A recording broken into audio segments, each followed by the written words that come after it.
बाहर झमाझम बारिश हो रही है और शांति अपने परिवार के साथ अपने छोटे से घर में बैठी दरवाजे से बाहर बारिश को देखते हुए चूल्हे पर खाना बना रही है। बहू, देख रही हो बाहर कितनी तेज बारिश हो रही है, पूरी गली में पानी भर गया है। ऐसी ठंडी हवा में अगर गर्मा गर्म बेसन के पकौड़े खाने को मिल जाते तो सच में मजा ही आ जाता। अरे शांति, पकौड़ों की बात मत करो, मुझे तो अपने गांव के दिन याद आ गई जब बहू कैसे चूल्हे पर तुरंत ताजा पकौड़े छान देती थी। हाँ पिताजी, पूरा मोहल्ला हमारे घर पकौड़े खाने आ जाता था। दीदी सही कह रही हैं, शहर में आकर तो ऐसा लगता है जैसे स्वाद और खुशियां दोनों ही किसी लॉकर में बंद हो गई हैं। हाँ, ये सब सुनकर तो मुझे भी गांव के पकौड़े खाने का मन करने लगा है।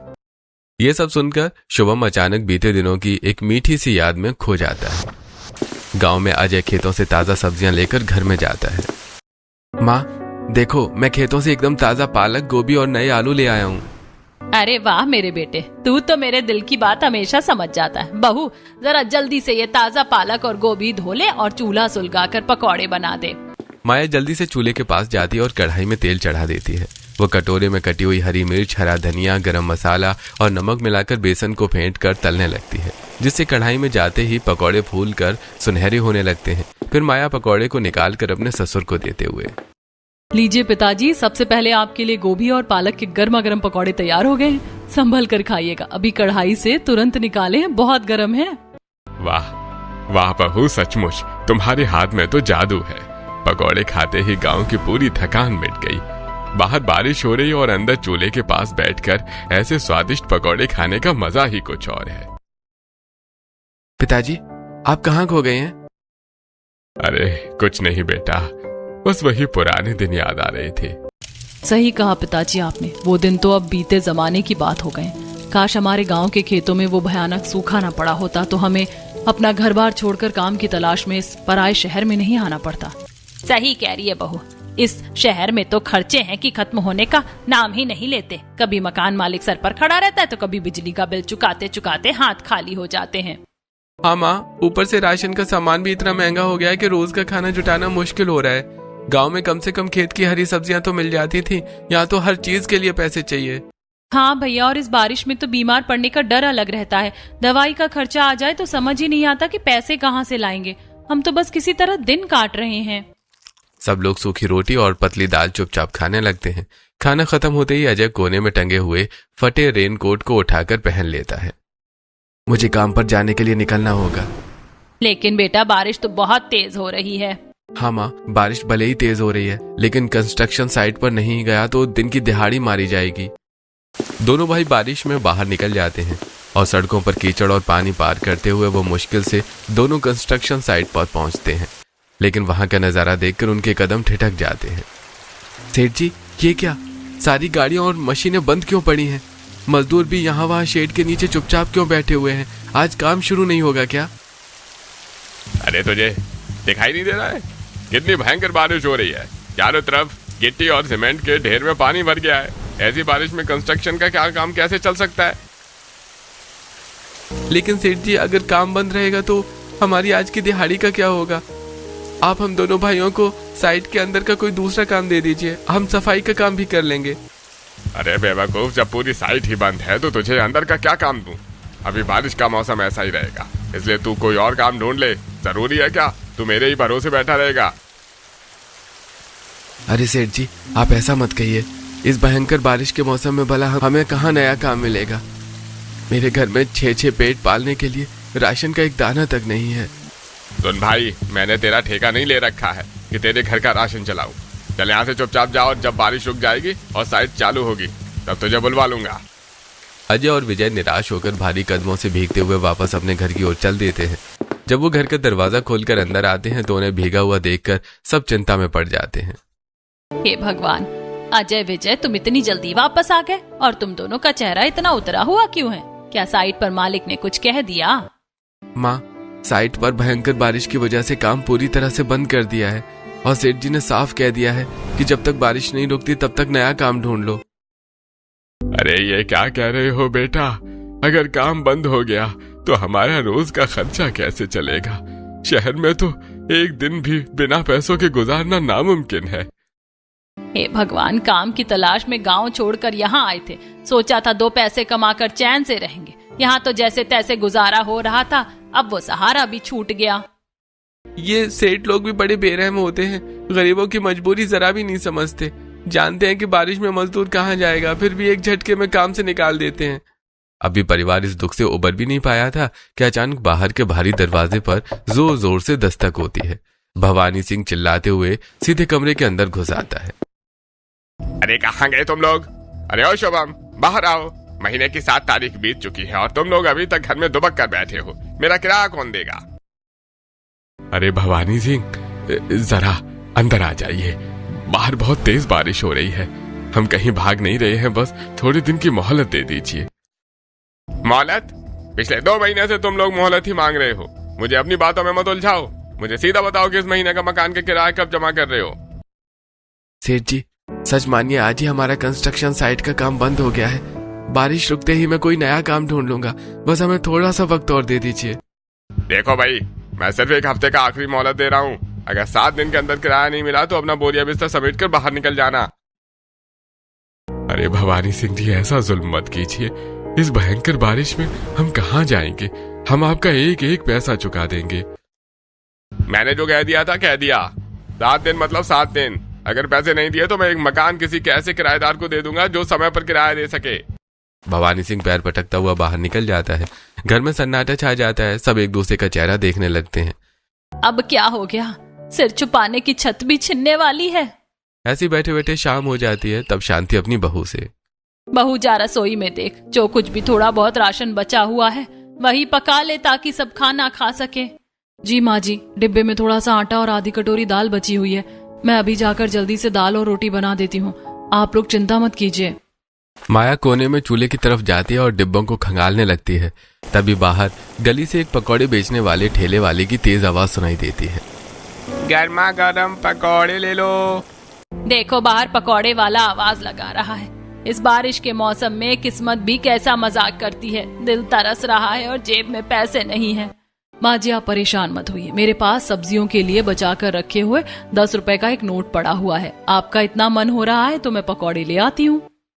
हाँ भाभी, जरा जल्दी जाइए, कम से कम माँ का मन तो बहल जाएगा। वैसे भी इतने दिनों से हम सबने कुछ चटपटा नहीं खाया है।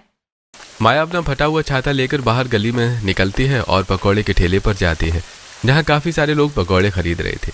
तभी वहाँ एक चमचमाती हुई कार आकर रुकती है और उसमें से कल्पना अपना छाता लेकर उतरती है। इधर माया पकौड़े वाले से, भैया जरा मुझे 10 रुपए के आलू और प्याज के पकौड़े दे दो। क्या 10 रुपए के पकौड़े? अरे दिमाग खराब हो गया है क्या तेरा? 10 रुपए में तो आजकल पकौड़े तलने का तेल भी नहीं आता। भाग यहाँ से। अच्छा ठीक है भैया, इतना गुस्सा क्यों कर रहे हो? अगर 10 रुपए में नहीं आते तो कोई बात नहीं, मैं वापस चली जाती हूँ।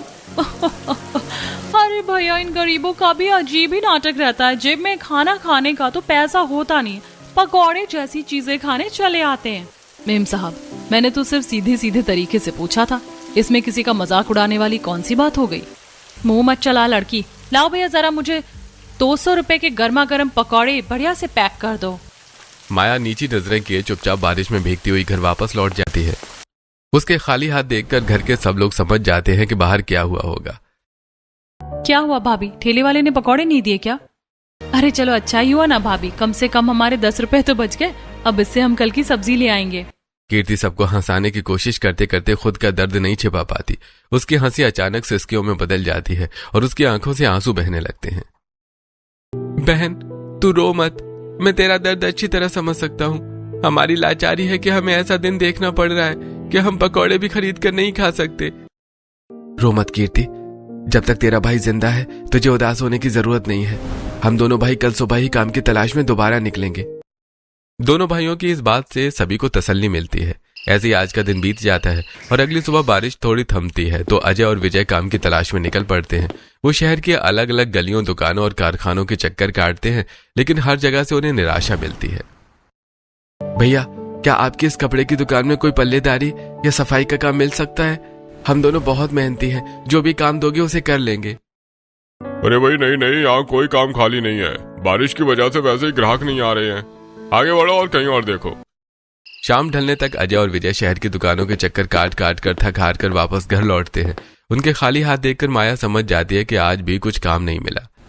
आप दोनों बहुत थक गए हैं, पानी पीजिए। थोड़ी देर सोचने के बाद माया सभी लोगों से, जब तक आपको बाहर कोई सही काम नहीं मिल जाता तब तक मैं घर में नहीं बैठ सकती। मैंने सोच लिया है कि मैं भी कल से काम ढूंढने निकलूंगी। नहीं माया, तुम बाहर जाकर लोगों के ताने क्यों सुनोगी? ये मेरी और विजय की जिम्मेदारी है कि हम परिवार का पेट भरें। नहीं, जब दुख पूरे परिवार पर आया है तो लड़ाई भी हम सबको मिलकर लड़नी होगी। ऐसी परेशानी में आज का दिन बीत जाता है। अगले दिन माया काम मांगने निकलती है। कई दरवाजे खटखटाने के बाद वो इत्तेफाक से कल्पना के आलीशान बंगले के बाहर पहुंच जाती है। अरे तू तो वही है ना जो उस दिन 10 रुपए की पकौड़ी मांग रही थी। यहाँ क्या करने आई है? भीख मांगने आई है क्या? नहीं मेम साहब, मैं भीख मांगने नहीं आई। अगर आपके घर में झाड़ू पोछा, बर्तन या सफाई का कोई काम हो तो मुझे रख लीजिए, मैं ईमानदारी से काम करूंगी। अच्छा, तो तुझे काम करना है, ठीक है। झाड़ू पोछा, बर्तन और कपड़े धोने का पूरा काम आता है ना तुझे? जी मेम साहब, मुझे घर का सारा काम आता है। आप जैसा कहेंगी मैं वैसा ही करूंगी, बस मुझे काम पर रख लीजिए। ठीक है, काम पर लग जा, लेकिन याद रखना काम में जरा सी भी ढिलाई बर्दाश्त नहीं करूंगी। अब माया कल्पना के घर काम पर लग जाती है। वो माया के घर झाड़ू लगाती है, उसके बाद पोछा लगाती है और फिर किचन साफ करती है। तभी कल्पना किचन में आकर माया से, ओ लड़की, जल्दी जल्दी हाथ चला, अभी मेरी सहेलियां आने वाली है, पूरा घर चमचमाता हुआ दिखना चाहिए। जी मेम साहब, मैं बस पोछा लगा ही रही हूँ, रसोई का पूरा काम निपटा दिया है, आप बेफिक्र रहिए। कल्पना वहां से चली जाती है और माया सफाई में वापस लग जाती है। थोड़ी देर में कल्पना की 2 अमीर सहेलियां आती हैं। कल्पना अपनी सहेलियों के साथ हॉल के सोफे पर बैठी बातें करते हुए, अरे कल्पना, बाहर तो बहुत ही सुहाना मौसम हो गया। ऐसी जब बारिश में तुम्हारे घर में बैठकर चाय पीने का अलग ही मजा आएगा। हाँ सीता, मौसम तो सच में बहुत बढ़िया है। उसी समय माया काम खत्म करके हॉल में आती है। माया को देखकर कल्पना माया से, ओ लड़की, जल्दी से रसोई में जाओ और हम सबके लिए गरम चाय और पकौड़े बना कर लाओ। जी मेम साहब, मैं अभी कढ़ाई में तेल चढ़ाती हूँ और 10 मिनट में पकौड़े लेकर आती हूँ। हमारे घर में बैठकर चाय पीने का अलग ही मजा आएगा। हाँ सीता, मौसम तो सच में बहुत बढ़िया है।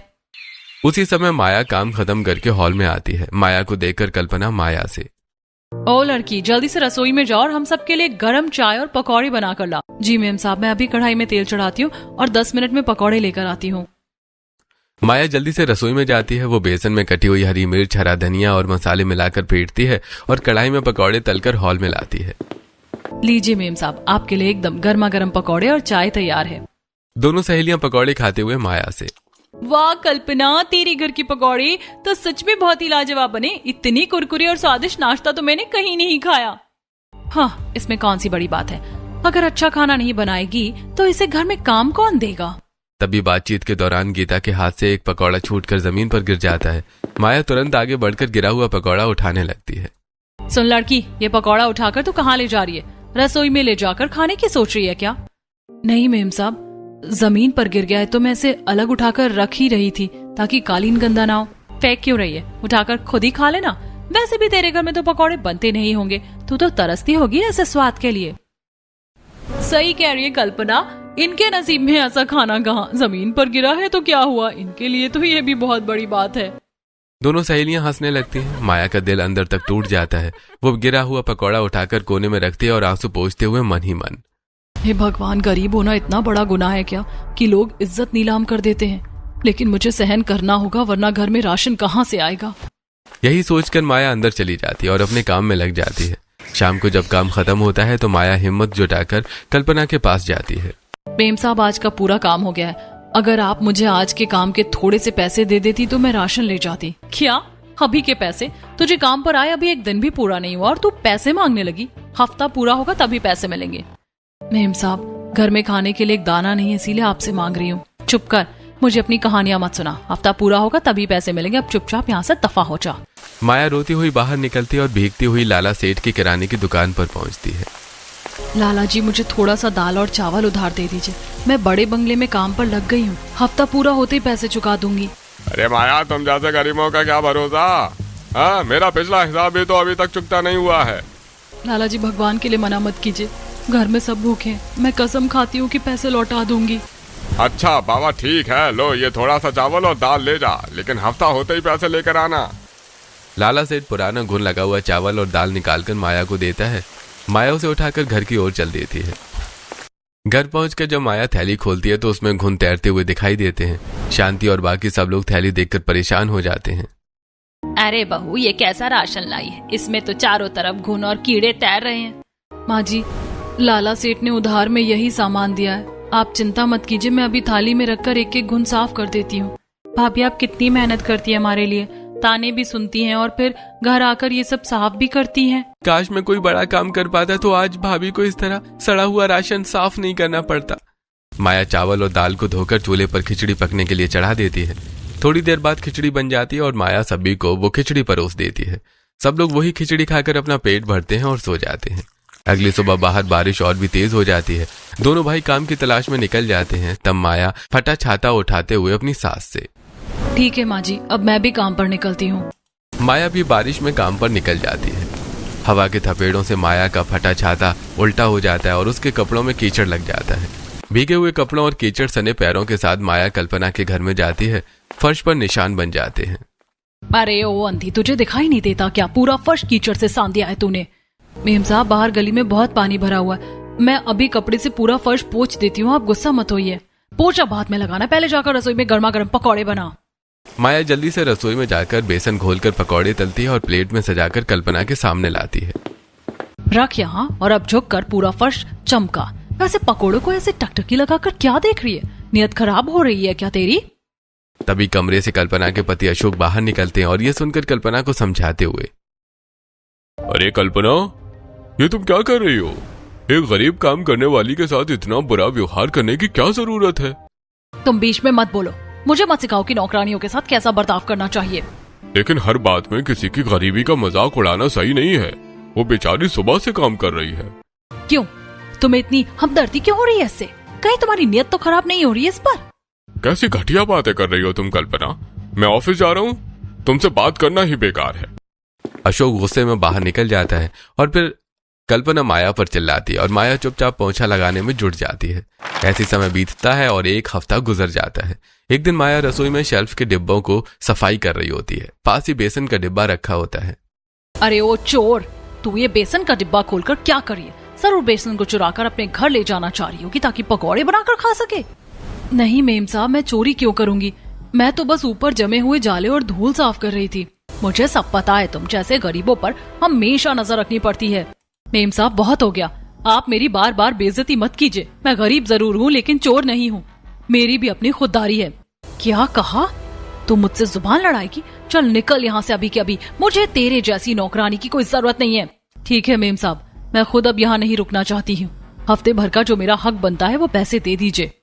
कल्पना अपने बैग से पैसे निकालकर माया के हाथ में थमाते हुए, ले पकड़ अपने पैसे और दोबारा इस तरफ अपनी शक्ल मत दिखाना। माया पैसे लेती है और रोती हुई बाहर निकल जाती है। हे भगवान, अब मैं घर जाकर अपने परिवार को क्या जवाब दूंगी? सब आस लगाए बैठे होंगे। माया रास्ते में रुककर अपने आंसू पोंछती है और अपने आप से, दुखी तो वो बाद में होंगे, पहले मैं आज अपने परिवार के चेहरे पर मुस्कान लाऊंगी। आज मैं अपने हाथों से सबको पेट भरकर गर्मा गर्म पकौड़े खिलाऊंगी। माया लाला सेठ की दुकान पर पहुंचती है और पैसे काउंटर पर रख देती है। लाला जी, इसमें से अपने पिछले उधार के पैसे काट लीजिए और बचे हुए पैसों का मुझे बेसन दे दीजिए। अरे माया, आज तो तू बड़ी खुश लग रही है, क्या बात है? हाँ लाला जी, आज मैं अपने पूरे परिवार को अपने हाथ के बने गर्मा गर्म पकौड़े खिलाने वाली हूँ। लाला सेठ उसे सामान दे देता है और रास्ते में सब्जी वाले से हरा धनिया मिर्च लेकर घर आती है।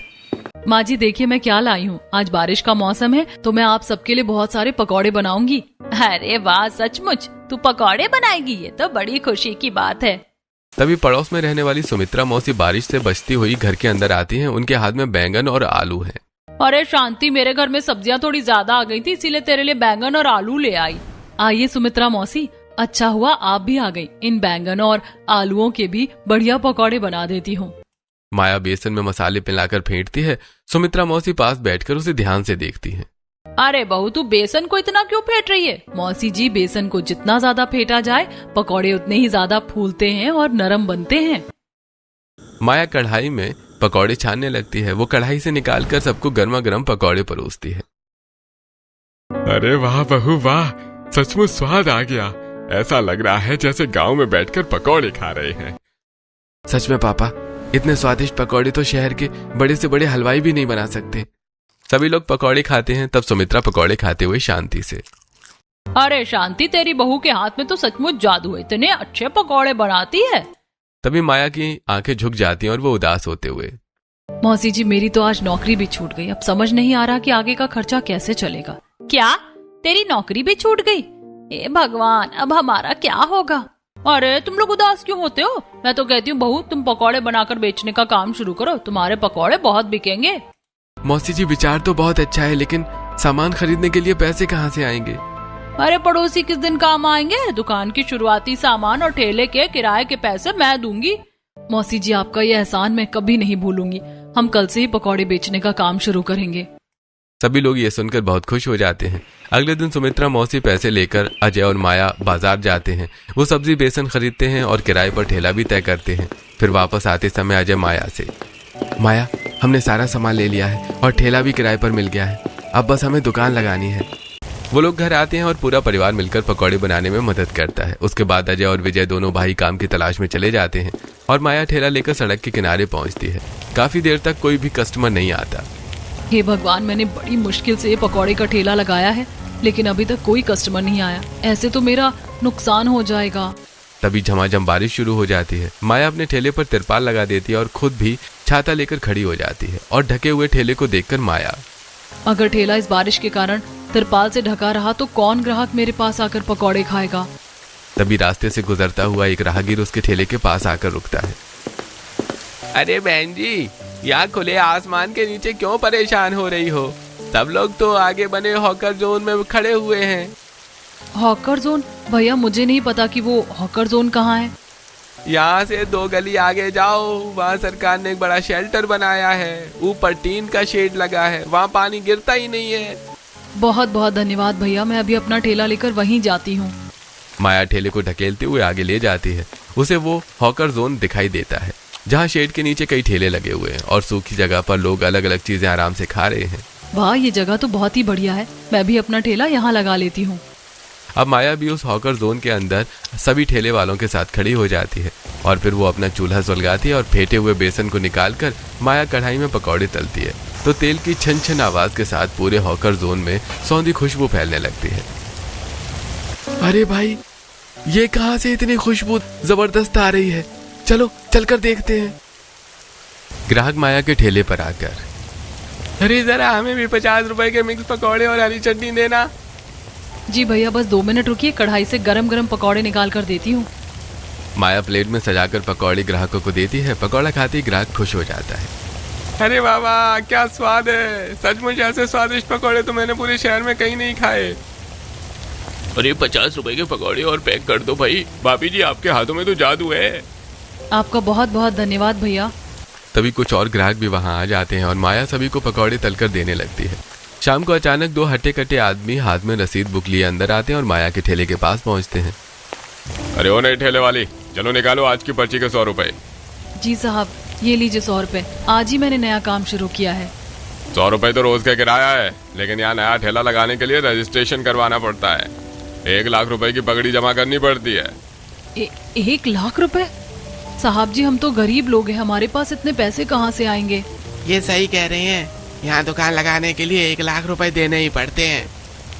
अगर 1 लाख रुपए नहीं है तो अभी अपना ठेला यहाँ से हटाओ और बाहर जाओ। साहब जी, हम पर थोड़ा रहम कीजिए, हमें आज दुकान लगाने दीजिए। नहीं मतलब नहीं, चलो निकलो यहाँ से। माया बेबस होकर अपने ठेले के शेड के बाहर तेज बारिश में ले आती है। कढ़ाई ठंडी होने लगती है। झमाझम बारिश में कोई भी बाहर पकौड़े खाने नहीं आता। शाम को माया घर आती है तो देखती है कि अजय और विजय मुंह लटका कर बैठे हैं। माया को देखकर अजय, माया, आज भी हम दोनों भाइयों को कोई काम नहीं मिला, लेकिन चलो तुम्हारे पकौड़े तो अच्छे बिके ना। माया अपने पूरे परिवार को सारी बातें बता देती। अरे कोई बात नहीं बहू, तो हिम्मत रख। भगवान ने चाहा तो आज नहीं तो कल तेरे पकौड़े जरूर बिकेंगे। पिताजी, मैं इस बचे हुए बेसन के घोल से थोड़े पकौड़े बना लेती हूँ। आज हम सब पकौड़े और रोटी खा लेते हैं।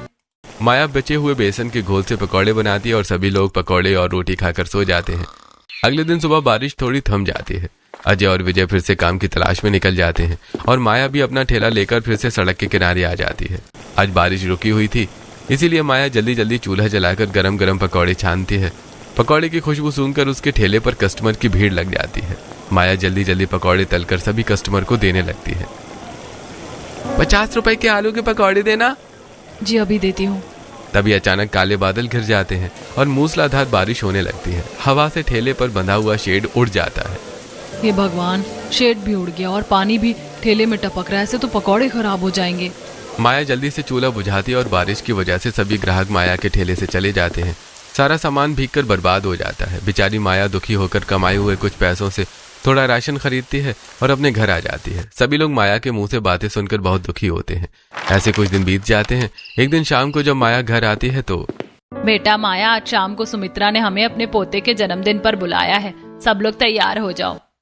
सभी लोग तैयार होने के लिए अपनी अलमारी से कपड़े निकालते हैं। माया देखती है कि सारे कपड़े पानी की वजह से गीले हो चुके हैं और उनमें से दुर्गंध आ रही है। इन सारे कपड़ों से तो दुर्गंध आ रही है और ये गीले भी हो चुके हैं। हाँ बेटा, हम गरीबों का तो यही रोना है। संभाल कर ये कपड़े कहीं आने जाने के लिए रखे थे, वो भी सीलन से खराब हो गए। कोई बात नहीं, अब इन्हें ही पहन कर जाना पड़ेगा। अब पूरा परिवार उन्हीं कपड़ों को पहनकर पार्टी में पहुंचता है। पार्टी में कल्पना उन लोगों को इस तरह के बदबूदार कपड़े पहने देखकर मजाक उड़ाते हुए, देख रही हो बहनों, ये गरीब अपने बदबूदार कपड़ों को पहनकर यहाँ आ गए, इन्हें शर्म भी नहीं आती ऐसे कपड़े पहनकर आते हुए। सही कहा कल्पना, वैसे ये गरीब पकौड़ी और अच्छा खाना खाने यहाँ आए होंगे। मेम साहब, जरा तमीज से बात कीजिए, हमारी तो खुद की पकौड़ों की दुकान है। पकौड़ों की दुकान इस झमाझम बारिश में? जाओ जाओ, खा लो जितना खाना है। कल्पना के ताने सुनकर पूरा परिवार बिना कुछ खाए हॉल से बाहर निकल आता है। ऐसे कुछ दिन गुजरते हैं। एक दिन आसमान साफ रहता है। अजय और माया सड़क किनारे ठेला लगाते हैं। पकौड़ों की महक से भीड़ जुट जाती है। माया, लोग बहुत पसंद कर रहे हैं हमारे पकौड़े। हाँ, आज बिना बारिश के ग्राहक आराम से खा रहे हैं। तभी सामने से कार आकर रुकती है। कार से कल्पना और अशोक बाहर देखते हैं। अरे वाह भाई कल्पना, जरा सूंघो तो कितनी स्वादिष्ट खुशबू आ रही है पकौड़ों की। चलो चलकर खाते हैं। क्या उस ठेले से? अरे अशोक, वही मेरी पुरानी नौकरानी माया है, मैं उसके हाथ के पकौड़े नहीं खाऊंगी। कल्पना, स्वाद अच्छा है तो खाने में क्या बुराई है? अच्छा ठीक है, तुम्हें नहीं खाना है, तुम कार में बैठो, मैं जाकर पकौड़े खा कर आता हूँ। अशोक पकौड़े खाने के लिए आगे बढ़ता है। तभी कल्पना भी उसके पीछे उसे रोकने के लिए आती है, लेकिन सामने से एक बड़ी गाड़ी आ रही होती है। कल्पना का ध्यान उस गाड़ी पर नहीं आता। उधर माया कल्पना और सामने से आ रही गाड़ी को देखकर जोर से चिल्लाती है, मेम साहब देखिए, सामने से गाड़ी आ रही है, हटिए। माया दौड़ती हुई कल्पना को धक्का देकर सड़क के किनारे गिरा देती है। ट्रक पास से गुजर जाता है। माया सड़क पर गिर जाती है और उसके हाथ में चोट लग जाती है, पर कल्पना बच जाती है। अशोक दौड़कर कल्पना को उठाते हुए, भगवान का शुक्र है कल्पना, तुम ठीक तो हो ना? अरे आज अगर ये लड़की ना होती तो अनर्थ हो जाता। माया, तुमने अपनी जान जोखिम में डालकर मेरी जान बचाई, जबकि मैंने तुम्हारे साथ इतना बुरा बर्ताव किया। मेम साहब, एक इंसान होने के नाते किसी की जान बचाना मेरा फर्ज था। आप ठीक हैं, बस यही बहुत है। माया, मुझे माफ कर दो, मेरी आंखों पर घमंड चढ़ा हुआ था, तुमने मेरी आंखें खोल दी। बातें करने के बाद कल्पना और अशोक वहां से चले जाते हैं। माया और अजय भी थोड़ी देर बाद अपने घर चले आते हैं। अगले दिन भी जबरदस्त बारिश हो रही थी। अजय और माया अपने फटे शेड के नीचे भीग रहे थे। तभी एक आदमी कागजात लेकर आता है। ये लीजिए, ये आपके हॉकर जोन के पक्के स्टॉल के कागजात हैं। कागजात? लेकिन हमने तो 1 लाख रुपए की पगड़ी जमा ही नहीं की। आपकी 1 लाख रुपए की पूरी फीस जमा कर दी गई है, अब आप शेड के नीचे दुकान लगा सकते हैं। तभी सामने से कल्पना और अशोक मुस्कुराते हुए आते हैं। माया, ये पैसे मैंने जमा किए हैं, तुमने मेरी जान जो बचाई उसके आगे ये 1 लाख रुपए कुछ भी नहीं है। हाँ माया, अब तुम्हें बारिश में भीगने की जरूरत नहीं है। शेड के नीचे अपनी दुकान सजाओ। और अब जल्दी से शेड के नीचे चलकर हम सबको अपने हाथ के गर्मा गर्म पकौड़े खिलाओ। जी मेम साहब, आप सब चलिए, मैं अभी कढ़ाई चढ़ाकर गर्मा गर्म पकौड़े छानती हूँ। अजय और माया खुशी खुशी अपना ठेला सरकारी लॉकर जोन के शेड के नीचे लगाते हैं। मूसलाधार बारिश बाहर गिर रही है, लेकिन शेड के नीचे सब हंसते मुस्कुराते हुए गर्मा गर्म पकौड़ों का मजा ले रहे हैं।